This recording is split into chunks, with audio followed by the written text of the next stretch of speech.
Unang yalam persya ha KHADC uba Tito Starwell Khan ulaong habayadai bat ka jing penthama ya ka 6 schedule nakalyang ka UDP kalapan pau persya ya ka jing pendankam ya ka kentien unrepresented tribe dangshen umentri rangba ka jela lambat ka kenhun jong u ha ka jia kendu ya umentri rangba du kari ulapan pau ba ka sorkaru ka persya ya ka ni ka kentien bat kalapan pau ya ka jing bom sngo ya hap ya kani ka kentien ulaong ba ka parti bat nakalyang ki MDC kimhon ya kani namar ladawan kani ka kentien kan pendu ya ka jing trikam jong ki dorbar snong bat andan da ki village council haman kisnong hakaba ki hab banyale da ka election bat ki riti desteru kin kalalut bat ki bor jong ka dorbar snong kinom dan shu awede bat ni ka amendment ni ka subsidy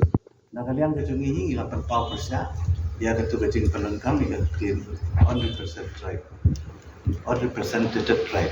jika bamut ya ketu baro hi stakeholder ni persya bangai ilu badang sian bau chief minister baka kabinet ke jong lai kendu yo menteri rang badu dari India apa ki 8 pau ba ki nakaliang ka government ki persya ya ketu kimihap ya ketu kentin 100% tribe pada keju ko ngalai iba ke kim kila demand nakaliang jong ka kabinet batu prime minister kalau ba agajing increase the seat haki lightning district mereka datang ke wei ke ba ngalengo ba kamsum dan pat ka jing penpau nakaliang state government agajing dei bat ka kentin village council kani ka kentin village council kadai ka ba ngi nakaliang tungki MDC nakaliang parti ru ngimhun ni ni namar balai lada lawan no daga kentin village council kan pendu no ya ka jing trikam jongki dorosno kamu ngindon bai kita ki village council haman kisno kamakin ha maniale daga election bat kiriti ki dostur ki jongi rukin kelalut anta te kabamot ka board ki dorosno ka domdon su denre nagaliang jongka council ha kapor ka bangalong komsi yang ngelawan rai ko ka ak bagata dari ke village development council act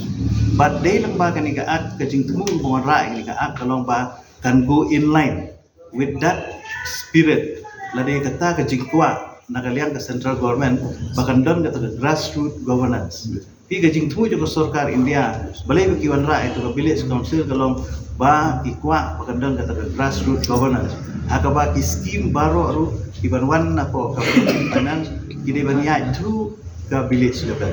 amot kini ban pentrikam ka village level pada ka jo ko por ikwa bakan don ka election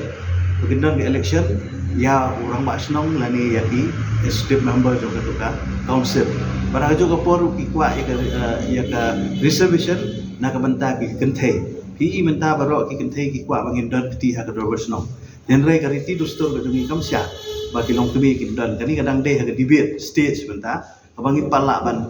ong yang ini namar ka riti dostor hi kalong bagi kenthai ki kimla ban ya don benta terus no pak ngila bu ke provision ru na ka benta ki kenthai